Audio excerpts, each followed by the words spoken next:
Hi everybody, welcome back to my channel. At last I got time to do another video for you guys. It's been hectic with us since we could open last week Monday.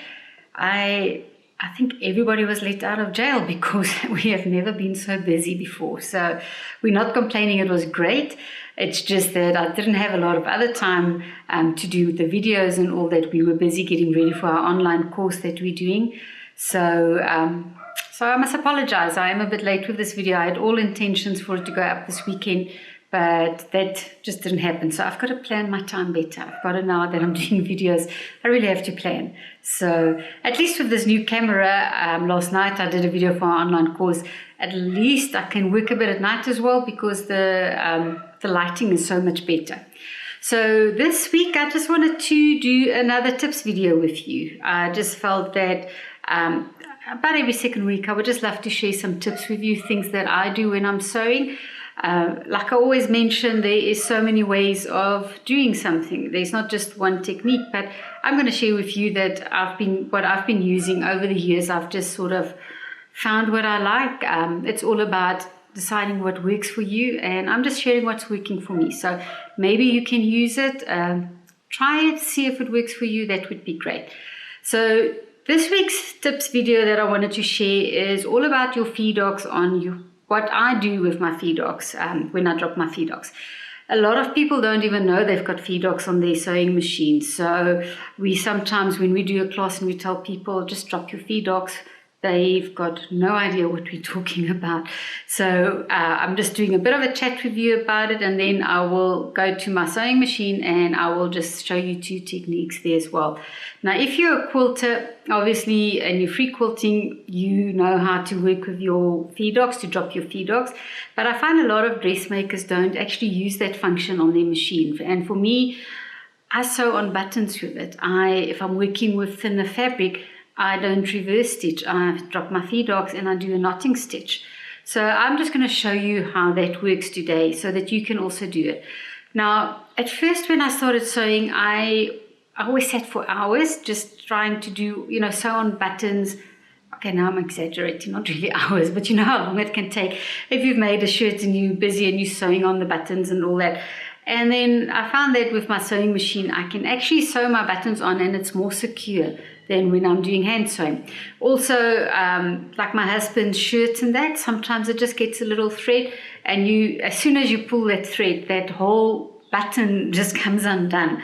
So when me and my son gets new shirts, I like to quickly just do a stitch on my sewing machine to make sure that that button isn't going to come off.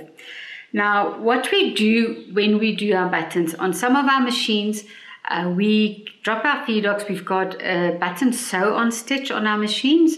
I've got it on some of my Bernina machines, and I also have it on my Bernina machines. Have a look for that stitch. If you are working on any other brand out there, you might have it.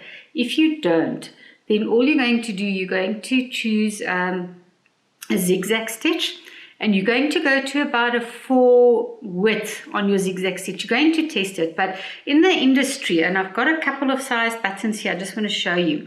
Now in the industry, and I hope we can zoom in them, these little holes, that little, how can I say, that little bridge almost between the holes is usually, on an average, it's usually a standard setting of about 4 millimeter.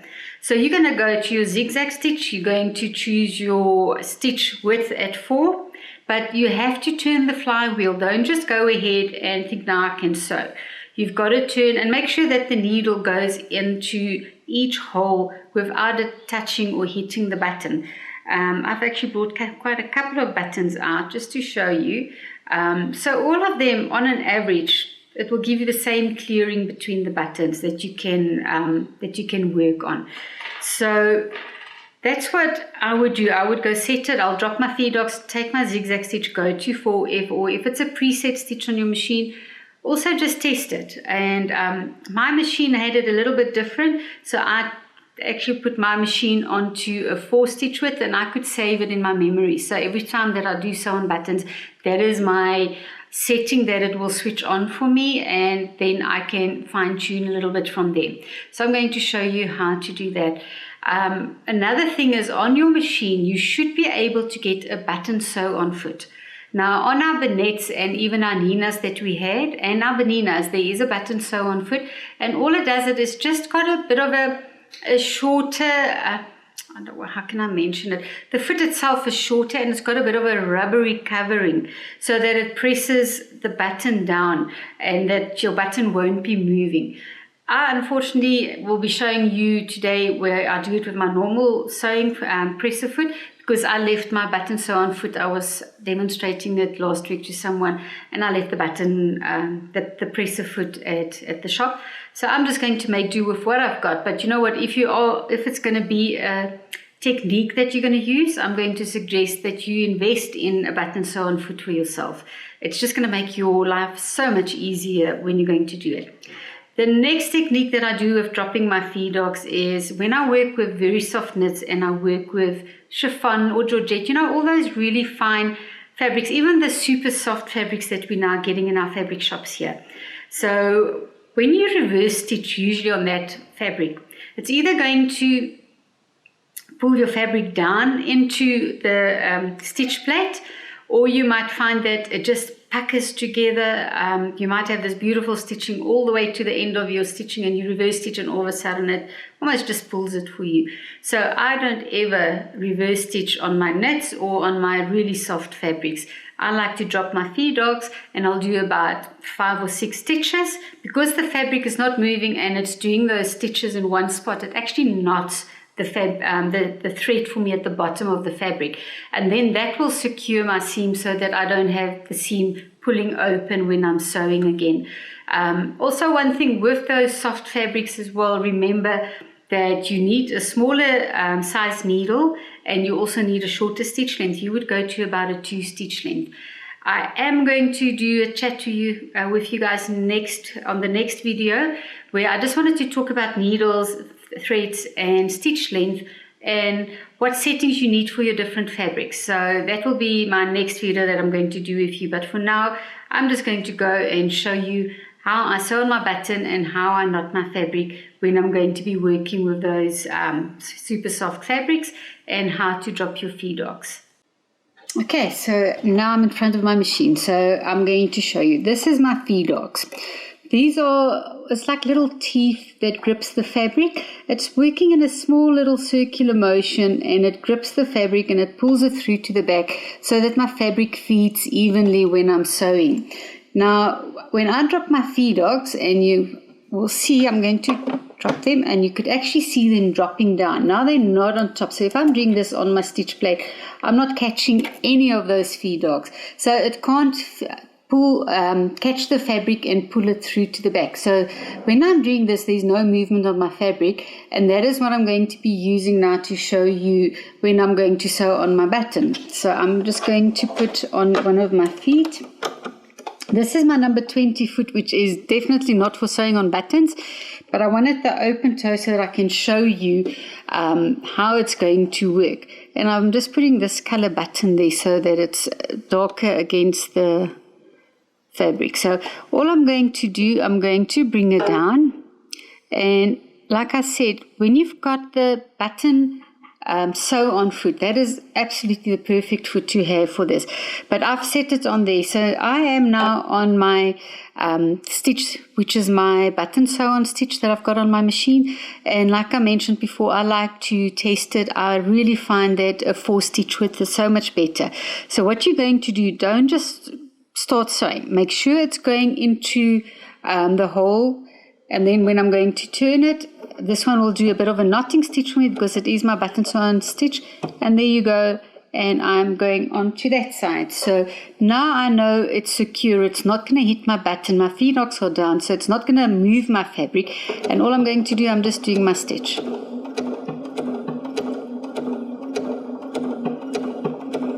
With this one, it does knotting in between, and my machine stops as soon as it's finished.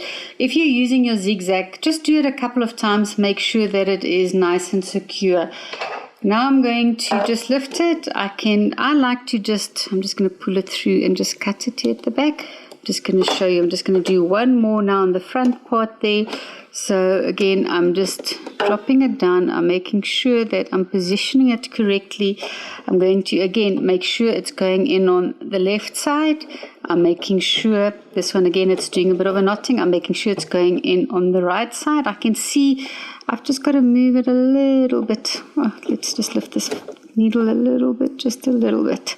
It was really just a small tiny little bit, so I'm happy with that. It cleared the button or that little bridge there between the holes.